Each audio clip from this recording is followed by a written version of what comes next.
Well, isang magandang umaga po sa ating lahat, mga kapatid, mga kaibigan, mga nakikinig po sa ating broadcast. Well, ngayon po ay ika-24 December 2021. Po ang bisperas ng Pasko. Ito po ang ating mga medyo ano po ang ating mga Noche Buena. Alam po, naghahanda tayo ng ating kakainin ng Noche Buena. Kung kayo po ay traditional na nag-Noche Buena o ano ba ang inyong mga ginagawa ng inyong mga family. Dito po sa aming family ay meron kaming Noche Buena. Naghahanda kami, kumakain. Alala ko pa nung sa Pilipinas pa, umigising kami ng alas 12 at may magkakain. Matutulog muna ng mga alas 8, alas 9, at pagdating ng alas 12, gigising. Ito yung Noche Buena. Pero meron sa atin dito ng mga iba't ibang style o tradition na ginagawa. Tuloy po ang ating Sunday worship sa Sunday at ito po ay via online, via Zoom. Tulad ng ginagawa natin dati, magpapadala tayo ng connect link sa Zoom para kayo po ay makapag-join sa ating pananambahan sa Sunday. Okay, at handa po natin sarili, ang ating pong oras para sa pagsamba natin sa ating Panginoon. Yan po ay sa Sunday. Wala ating mga balita ngayon. Mayroong good news at mayroong bad news tungkol po sa COVID-19. Sabi nila ay, ano bang unahin natin? Good news o bad news? Unahin natin yung good news. Ang good news ay hindi daw po masyadong nakaka-serious effect ang Omicron virus. Yan katitingin ko lang sa BBC kanina. Although mabilis kumalat, mabilis mag-spread, mag-infect, ngunit wala daw po gano'ng seriously ill. Ito pa, doon lang daw po sa mga vaccinated at saka nagkaroon ng booster.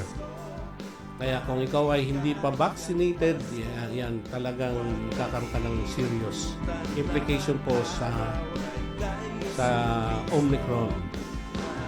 So yun po ang good news. Yung bad news ay mataas ang ating infections. 120,000 yesterday, 106,000 a day. 100,000 na lang a day ang infections. Kaya nakakabahala po yan. Ang problema kasi nito ay ma-overload ang NHS. Kahit na hindi nasiserious yung mga tao, pero yung iba nagpapa-hospital. Pagka sobrang dami na ang nagkakasakit, nagpapa-hospital sila at na marami ang pumupunta sa hospital at ma-overwhelm na naman ang NHS. Pag na-overwhelm ang NHS, yan ang effect niyan ay magkakaroon po ng lockdown. So, well, the news po doon sa lockdown, wala daw pong ibibigay o ibababang lockdown before Christmas, before tomorrow. Yan ang good news. Patatapusin lang talaga ang Pasko. Pero right after, ayun na, ibababa na nila ang circuit breakers ng restrictions.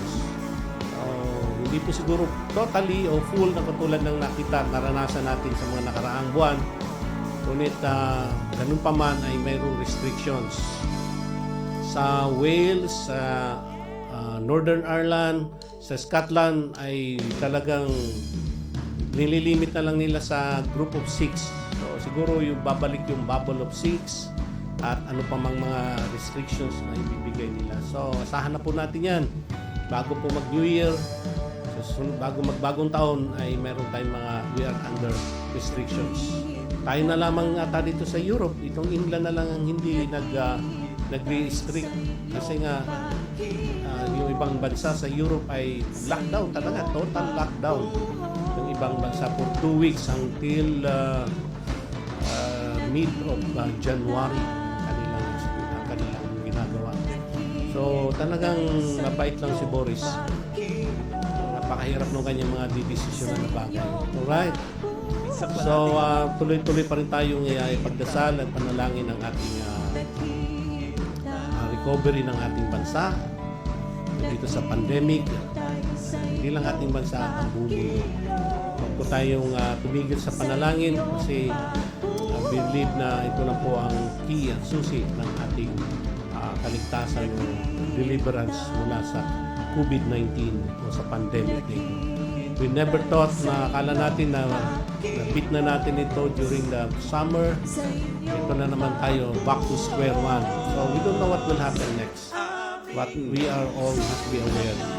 So pag-pray po natin ang ating sitwasyon. Ang mahirap kasi nito ay the longer goes ay marami ang naapektuhan. Marami ang mga ang effect nito ay yung mga mahihirap. Lagi nga akong napanood sa isang TV program na yung disparity ng suffering ng mga nations. Yung mga rich nation hindi nila masyadong na experience, hindi nila masyadong naiinda ang effect ng COVID after 2 years. Ang mga mahihirap na bansa, ang number 1 talagang nakakadama nito. Pero itong virus, ang nature po nitong virus ay wala siyang ginagalang, wala siyang respetong bansa. Mayaman ka man o mahirap, pare-pareho. Kaya nga hinikayat ng World Health Organization ang mga mayayamang bansa na magbigay ng kanilang mag-donate ng vaccine sa mga mahirap na bansa kasi hindi safe ang lahat hanggat hindi lahat ay nabakunahan. Kaya mayroon pong panawagan ng ating World Health Organization tungkol po dyan sa mga mayayaman na bansa. At tulad nga ng sinabi doon sa news ng number 1 na apektuhan ay ang mga mahihirap na bansa. That's true kasi nga yung kanilang economy, yung kanilang hanap buhay, ang kanilang trabaho, ang pagkain, ang sustenance nila sa araw-araw ay naapektuhan. Hindi katulad ng mayayaman na bansa. So, kailangan talaga. Gusto ko pong ipakita sa inyo yung news. Let's take you to the Philippines.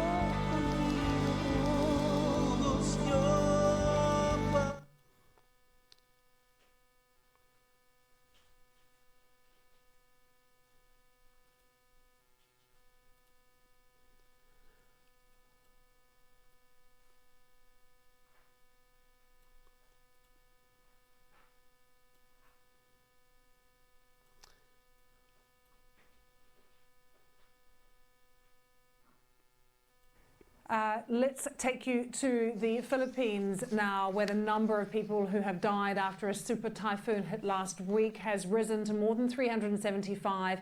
We've heard from the Red Cross saying it is carnage in many areas, no power, no communication, very little water. The typhoon has caused extensive damage to many islands, including Siargao in the south of the country. Let's take you there live. We can join our Philippines correspondent Howard Johnson, who has managed to get there. He joins me on the phone because clearly there are communication issues. Howard, how are things there? Yeah, that's right, Lucy. Communication issue here tonight. I can see just opposite me the Philippine Red Cross offering their satellite phones to people here so that they can call loved ones. It's pitch black here. You can hear maybe the buzz of the generator in the background. There's no electricity here in the city. And I'm standing in an area that was normally a buzzing surfer's paradise. It was voted by Condé Nast Island as one of the best island destinations in Asia this year. And now it resembles a ghost town. You can see trees eerily without leaves on them, lit up by the low lights that are running off the generators tonight. But today, moving around the island, I spoke to many people who were forced into tears because of the experience that they went through when they relived when the storm hit. They said it was an awful experience. They were terrified with their children cowering next to them. And many people have been telling me that they're worried about water supplies here, particularly some people have been getting diarrhea and stomach issues because the water they're pulling up from the wells is no longer drinkable. So they're appealing for more water, more food, and for the electricity to be fixed. Oh, ayan.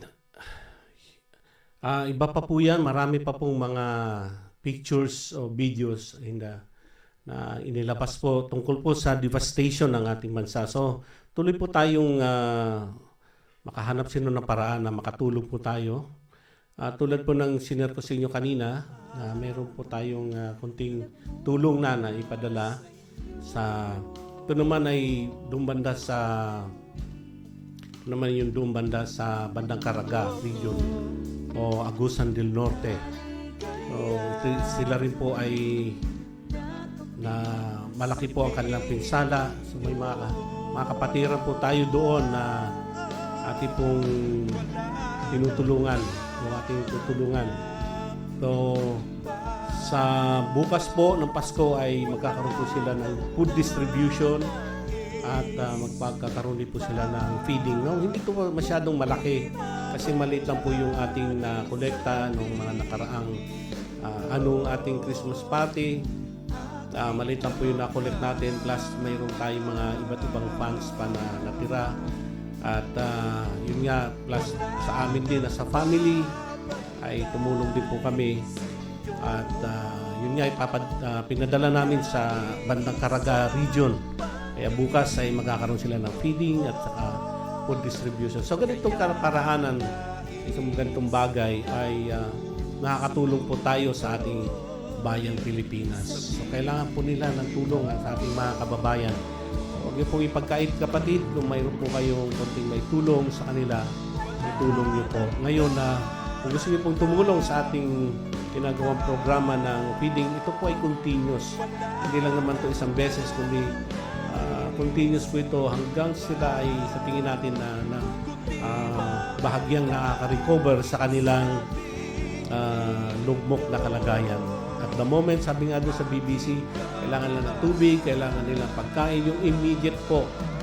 Siguro yung bahay hindi na masyadong immediate, kundi yung immediate na kailangan ng tao, which is the food, which is the water, which is the electricity or heating or yung panglupang luto po nila. Yung tubig po mahalaga yan kasi ano po yan, hindi nagkakasurvive ang tao ng matagal ng walang tubig. Alam naman natin kapag hindi malinis ang tubig na iniinom ay cause po yan ng diarrhea, cause ng maraming sakit.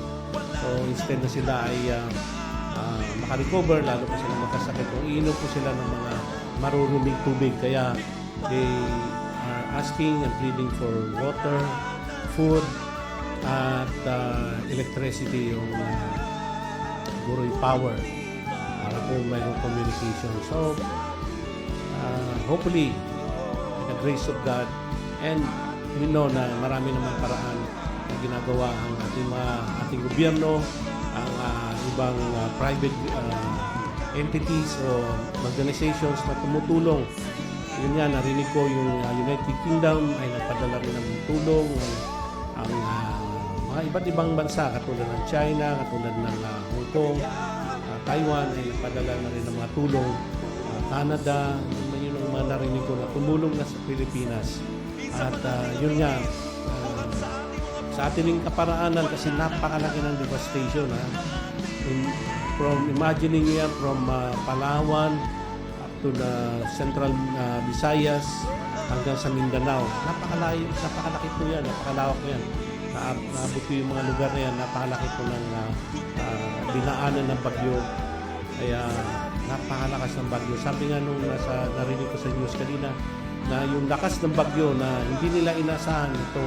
Rai ang international name nito, pero sa atin kailangan natin Odette. Pero kung Odette ang pangalan. Pero Rai ay 5 times na to ang lakas niya sa tornado. 5 times ang lakas ng hangin at dalang tubig sa tornado. Alala ko last a few days ago yung nag-kita tornado sa Amerika naman.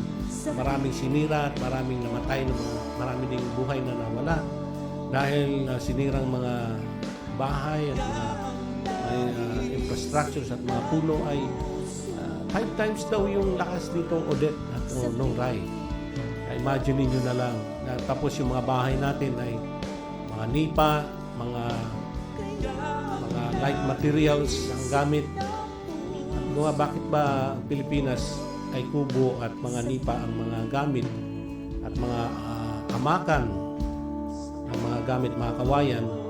Kasi nga, bagyuhin talaga tayo. 21 na, at least 21 na bagyo a year ang dumadaan sa atin. Lagi ninyo yan. At mag-start yan ng December. Ngayon pa naman kapaskuhan nag-isimula. All the way na yan hanggang March. Yan ang ating, yan ang inaasahan ng ating bansa. Bakit bagyuhin ang ating bansa? Kung titignan niyo po sa mapa na tayo ay bago makarating sa China, makarating sa Malaysia, makarating sa Taiwan, sa Japan, tayo munang dadaanan galing sa Pacific Ocean. Mayroong napakalawak na ocean. Nasa ating side ng Aurora, side ng Quezon, makita niyo yan. Yun, pag umarap kayo doon, yan ay ang Pacific Ocean na napakalawak. Miles and miles away sa susunod na lupa.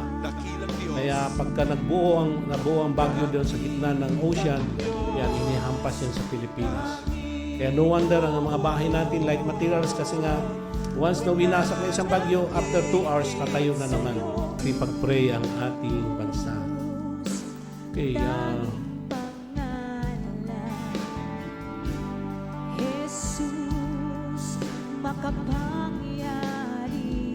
okay, ngayon naman po ay pakinggan natin ng isang awitin mula kay Pastor Romel at ng kanyang team ngayong Pasko.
sa Pilipinas, maligayang Pasko! Ngayon naman po ay dadako tayo sa ating devotion.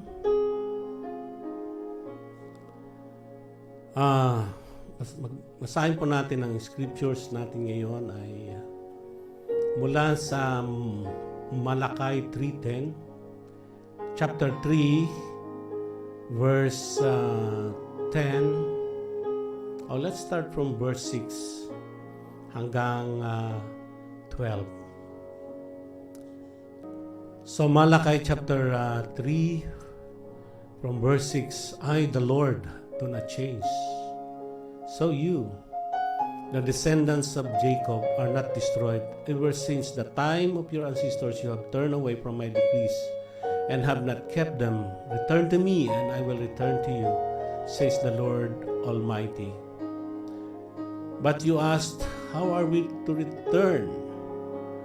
Well, a mortal rob God, yet you rob me.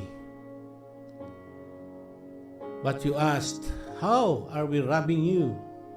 In tithes and offering, you are under cursed, your whole nation, because you are robbing me. So verse 10, bring the whole tithe into the storehouse, that there may be food in my house. Test me in this, says the Lord Almighty, and see if I will not throw open the floodgate of heaven and pour out so much blessings that there will be no room enough to store it. I will prevent pests from devouring your crops, and vines in your fields will not drop their fruit before it's ripe, says the Lord Almighty.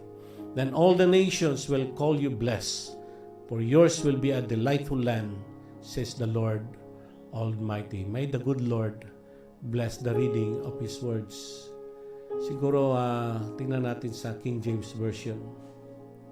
Yung King James Version, mas maganda tayo. Yung King James Version. Ayan.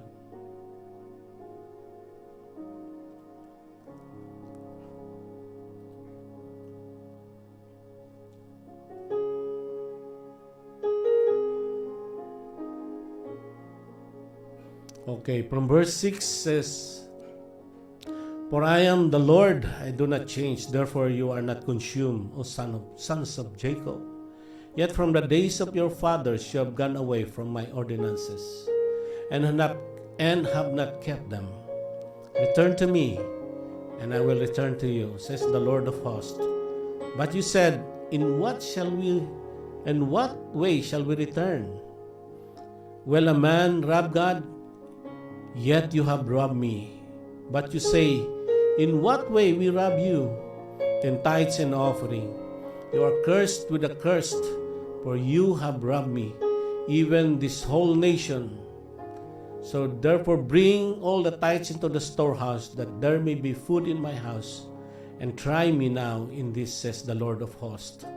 If I will not open for you the windows of heaven, and pour out for you such blessing, and there will not be room enough to receive it. And I will rebuke the devourer for your sakes, so that he will not destroy the fruit of your ground, nor shall the vine fail to bear fruit for you in the field, says the Lord of hosts. And all the nations will call you blessed, for you will be a delightful land, says the Lord of hosts. May the good Lord bless the reading of His words. Well, very peculiar ang aking text ngayon. Very intriguing din itong topic nito. It's about tithes and offering. But my devotion today is about happy is the man that tithes. O happy is the person that tithes. One time, mayroong isang pastor na nagkwento na napunta daw siya sa isang napakagandang simbahan. It's a Christian church. At doon inilibot siya ng pastor at pinakita yung mga magagandang facilities. Na-amaze siya. Pero one thing na nag-caught ng kanyang attention is that doon po sa mga poste ng simbahan ay may nakalagay, happy is the man that tithes. So bawat poste daw ng bawat lugar o bawat parte ng simbahan ay may nakalagay, happy is the man that tithes. Tinanong niya ang pastor ng simbahan kung bakit happy is the man that tithes. Sabi niya, well, when a person give their tithes to the Lord, kakaroon sila ng freedom. Masaya ang kanilang buhay. So yan ang motto ng aming simbahan. Happy is the man that tithes. We have a happy church. We have a happy ministerial, pastoral staff. We have a happy members. So if you want your church to be happy, tell them, teach them how to tithe. Nung ako po ay nag-start ng ministry, nagpaalam ako doon sa aking line director, isa sa mga tinanong niya sa akin, isa sa mga sinabi niya sa akin, advice ay, Pastor Simon, gusto mong maging umunlad sa ministry o tumagal sa ministry, kailangan mo ang mag-tithes at turuan yung tao na mag-tithes. Kasi pag hindi mo sila tinuruan na mag-tithes, you are robbing them. Their success, their fruits, their victory. So, there's only one way sa Bible kung paano tayo mabibless. Kung sabi niyo, Pastor, hindi naman na message yan for Christmas, yung tithing. Tandaan natin na Christmas is about giving. It is God who gave His Son to us. So tithing is about giving. Giving what we have. Giving what is belong to the Lord. Not for us. Giving is honoring God. Giving our tithes and our offering. Kaya happy is the man that tithes. Bakit? Tulad ng sinabi ng isang pastor na magkakaroon ng freedom ang isang tao. Magkakaroon ka ng kalayaan. Kasi tignan niyo dito sa verse 8, will a man rob God? Ang sagot ng Diyos, yes, you have robbed me. Tamo, kapag ikaw ba ay mayroon kang kapitbahay na magnanakaw at ninakawan ka, may mukha pa bang ipapakita yan sa iyo? Masaya pa ba silang nakangiti at nakangiti at sabi nila, well, ninanakawan ka namin. Ano? Hindi ba? Hindi. Nagtatago yan eh. Nagtatago yung nagnakaw sa iyo. Hindi yan magngingiti sa harapan mo at masaya. So, kung hindi ka nagtatites, kapatid, nakayuko ka palagi sa harapan ng Diyos. Di ba? Nakakahiya. Hindi ka makatingin ng diretso sa Diyos.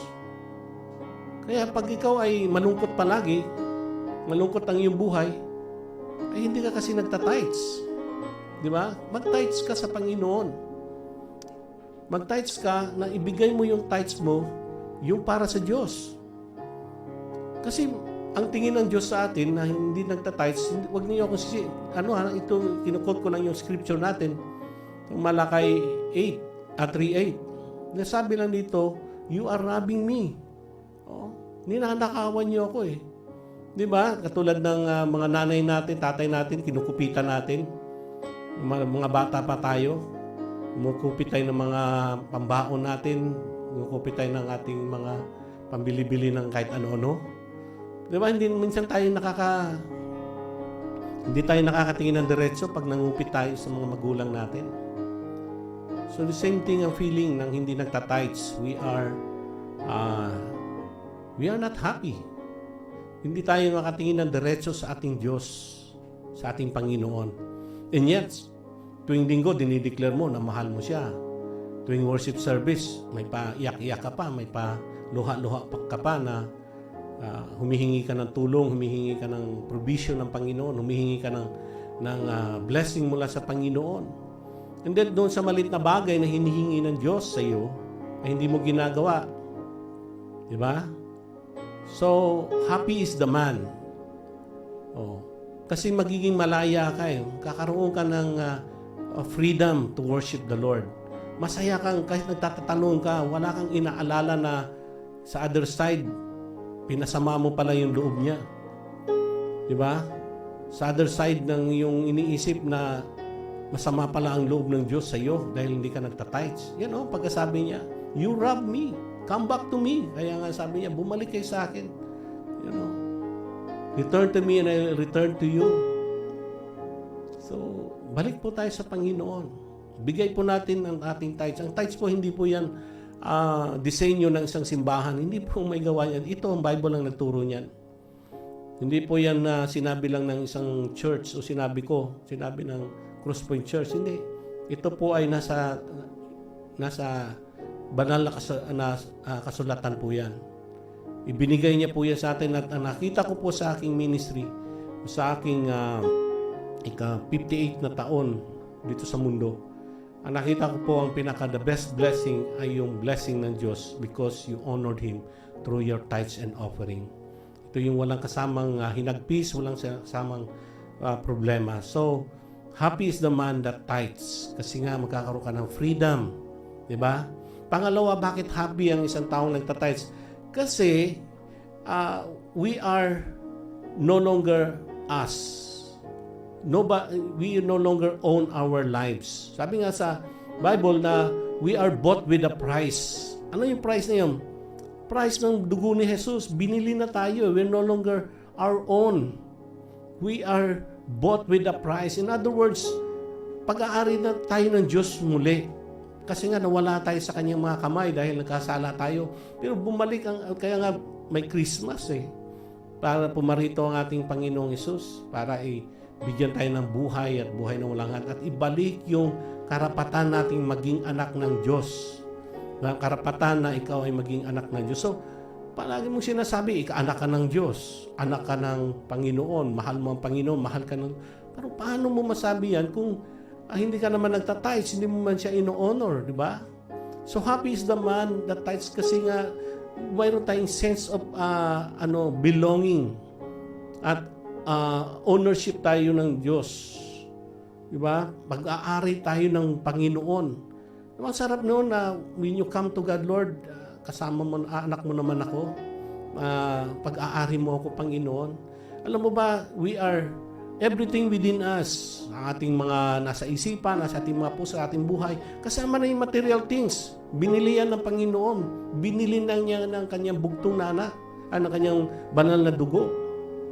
Binili niya yan Kanya yan Kanya everything within us, all of us, and in us, everything ay pag-aari ng Diyos. Diba? Kaya happy tayo na pag-aari tayo ng Diyos kasi mayroon nang nagmamay-ari sa buhay ng tao. Either kay Satan or either sa Diyos. O saan ka doon? Diba? Mas ginusto mo na ang sa Panginoon. Dahil kay Satan, puro miseries yan.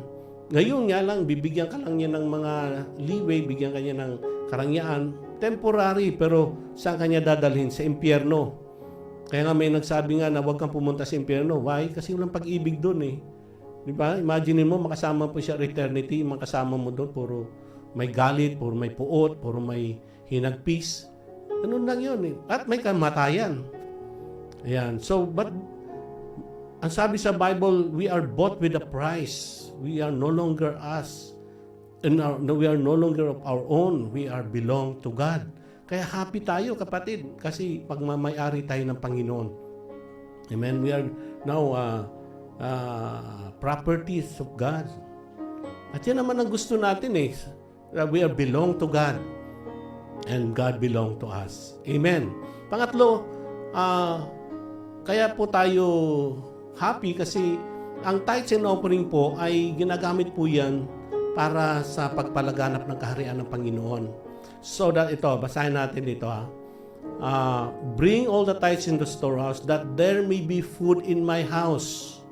And try me now in this, says the Lord of hosts, and I will not open for you the windows of heaven and pour out for you such blessing that there will be no room enough to receive it. Ito, that there may be food in my house. Ano ibig sabihin nito? Ibig sabihin nito ay mayroong magamit doon sa simbahan. Doon sa sa isang agent ba ang tawag doon, sa isang grupo na tinalaga ng Diyos na magpalaganap ng kanyang kaharian. Ano ba yun? Ang simbahan, di ba? Hindi naman niya inutusan ng Sainsbury, hindi naman niya inutusan ng Apple Mac na magpalaganap ng, di ba? Hindi naman niya inutusan ng Amazon na magpalaganap ng kaharian ng Diyos. Ang simbahan ang inutusan niya. Inatasan niya ang simbahan na mag-go out to all the nations of the world. Teach them, baptize them. Yun ang itinuro sa atin sa Bible. Kaya, ang ating tithes ay ginagamit para ma-spread natin ang kaharian ng Diyos. And we become, kaya tayo happy kasi we become a partner of that enterprise. Yung enterprise ng pagpalaganap ng kaharian ng Diyos dito sa lupa.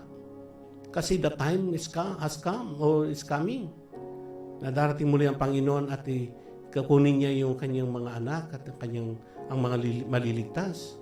Then we are part of that kingdom enterprise. Kasama tayo diyan sa sabi sa Bible, isang kaluluwa lang masave.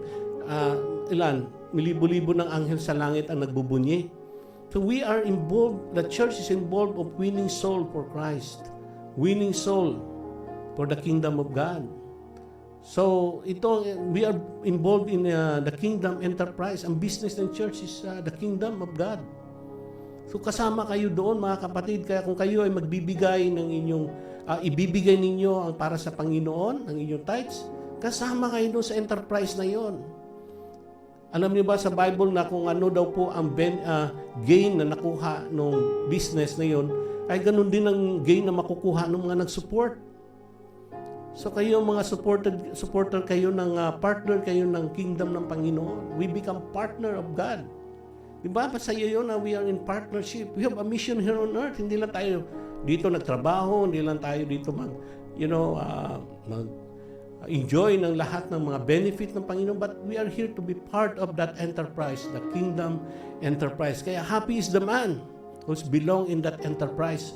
Kasi alam natin ng reward natin na hindi lamang dito sa lupa, the reward will be in heaven. Imagine one day, God will show us kung sino yung mga na-save through our ministry, through doon sa pagtulong natin doon sa mga na-reach out natin na makilala nila ang Panginoon. Yan ang kapatid, yan ang tunay na biyaya ng Panginoon, na makita natin yung mga kaluluwa natin na yun pagdating natin sa langit. Nakita natin yung mga paghihirap ninyo, sa inyong pagbibigay, sa inyong pagpapagal, sa inyong mga sacrifices, na magbigay ng inyong tithes and inyong offering. Makikita ninyo ang reward in heaven. Doon nyo makukuha yan. Nag-i-invest tayo sa kaharian ng Diyos. Yung ating dividends. Kaya nga, di ba, sa business ngayon, pagka kailangan, meron kang pag nag-invest ka, meron kang dividends, the same thing ang mangyayari po sa atin. When we get to heaven, yung dividend po ay ibibigay sa atin ng Panginoon. Papakita sa atin ng Panginoon. Ano pa ba? Happy is the man na hindi lang siya involved sa God's enterprise. Ito pa, happy is the man, sabi dito, I will not open for you the windows of heaven and pour out for you such blessing. Pour out for you such blessing that there will be no room enough to receive it. Wow! More than enough. Ibig sabihin, tulad nga ng sinabi ko palagi na there is only one way sa Bible kung paano tayo mabibless, and that is honoring God and giving what is belong to Him, and that is our tithes and offering. And God says, "Prove me, for I will pour out. I will open the windows of heaven and pour out such blessings." Ito pa yung verse last part noon is that there will be no room enough to receive it. In other words, more than enough. Ikaw na ang susuko, ikaw na ang magsabing, tama na Lord, yung iba naman. Diba? Dumating na ba tayo sa punto na yan na, Lord, tama na po, yung iba naman ang bigyan nyo. Iba naman ang... Kasi nga, ganyan mag-bless yung Panginoon. Remember, God will not bless us with leftovers. God will bless us the best blessings. Meron to the fact na itong ating pinagdaraan ng pandemic ay in-spare tayo ng Panginoon. In spite na maraming millions of people had died, had lost their lives, had lost their loved ones, and yet God has spared us. And now, we are still here fighting for this pandemic. And we are asking God for the next year na i-bless tayo ng Panginoon. Mga kapatid, kaya nga ako nag-share nito eh. Sabi ko nga, mukhang odd naman to sa aking Christmas message, December 24 kung isi-share ang tithes and offering. Kasi gusto kong ihanda kayo mga kapatid. In the midst of this celebration, tandaan natin, we have to honor God in His words. And the only way God will gonna bless us for next year, and even today, or the years to come is by honoring God through our tithes and offerings. So, God will bless us more than enough that we expect. At hindi lang yun, verse 11, and I will rebuke the devourer for your sake. Ayan. So that he will not destroy the fruit of your ground, nor shall the vine fail to bear fruit for you in the field. The field, says the Lord of hosts. Wow, yung salitang God will rebuke the devourer, mga kapatid. God will rebuke the devourer in your life. Who is that devourer? Who are those devourer? Satan. His demons. He is the cause of our sickness and our diseases. God will rebuke them. God will rebuke in our behalf. God will put a standard in our behalf. God will shut them down in our behalf. So the moment you give that tithes, you give that honoring tithes and offering to the Lord, God starts working. He's rebuking. Kung meron po kayong mga na-experience na hindi magandang bagay in this year, you ask God to remove and to rebuke that devourer. Ask God to remove and rebuke that devourer in your life. And how you do that? Keep your tithes and your offering to God. God will honor you in your words. So Satan will be rebuked into your life. Wow. Satan will be rebuked in your life. Kung ano man ang mga ibang unanswered prayer, yung mga desire ninyo na business o desire ninyo na trabaho na hindi parang may humahad lang, ask God to rebuke the devourer. Kung mayroon kayong mga karamdaman na naglilinger sa inyo o nagwo-worry kayo, you can ask God to rebuke the devourer. And you can do that by honoring God with his tithes and offering. Amen. So, happy is the man. Happy is the man that gives their tithes. And lastly, verse 12, it said, all nations will call you blessed, for you will be be a delightful land, says the Lord. So, people will look at you, your neighbors will look at you, your friends will look at you, your relatives will look at you. You are blessed. You are a blessing to them. Amen? Amen. So, yun po ang aking short devotion, that happy is the man that gives their tithes. Siguro, tayo po'y dumako sa ating panalangin. Kung mayroon po kayong mga needs sa oras nito, ay ilapit natin kay Lord. By the way, kung mayroon pa kayong mga prayer request na gusto nyo pong i-mention ko rito sa aking program, ay mag-message lang po kayo sa akin and we will pray. By the way, mayroon pa tayong Wednesday prayer meeting. May prayer group po na nagpipray every Wednesday. Please join. Kung mayroon po kayo. Kung mayroon kayong mga prayer request, ipapas ko rin po sa kanila so that many people will pray for your needs. And God will answer us. God will hear us. Father, we thank you for your words today. Thank you for speaking to us in this day where we remember your coming here on earth. Lord, you came here because you've been given to us by the Father with his love.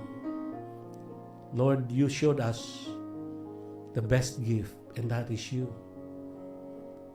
And Lord, through our message today about honoring you to our tithes and our offering, honoring you in our giving, Lord, it's about time for us to come back to you, to return to you, and give what is belong to you. I pray, Lord Jesus, for everyone here today who hears my message, especially those people who has been had a hard time understanding and knowing this message, especially the message in Malachi 3:10. Pray, Lord, I know Satan has been spoiling this message for a long, long time in your people, oh God. That right now I pray, Lord Jesus, that you're going to remove the devourer. You are going to destroy that devourer into their lives, into our lives, oh God, so that we have the freedom, that we enjoy our relationship with you, so that we can look at you in eye to eye, face to face, oh God, without us, Lord, in doubts, without us worrying, Lord, of what we have done. So therefore, thank you, Lord, for your message today. I pray, Lord Jesus, that 2022 will be a breakthrough, will be a blessing to many of us. And I pray, Lord, that they can start acting their faith right now, giving what is due to you, O God, from their substance. Because we are yours. We belong to you. Everything in us, O God, even including our financial Lord, finances, oh God, belongs to you. Kaya to Lord, ibigay po namin ito, i-honor po namin kayo, and we will see the harvest that is coming our way, oh God. Lord, we thank you. Truly, declare that 2022 will be a blessing to us, Lord Jesus. A big breakthrough to us, to many of us, Lord. Hallelujah. Doon po sa mga nagbi-business, doon po sa mga nagtatrabaho, doon po sa mga may karamdaman, magkakaroon po ng special breakthrough sa mga family po, Panginoon, because we obey your words today. Bless us, Lord, in Jesus' name. Amen and amen. Well, mga kapatid, ito na naman, tapos na naman tayo sa isang umaga, itong araw na ating pag-broadcast, and may the Lord bless you. See you tomorrow sa ating Christmas Christmas Day broadcast. God bless you.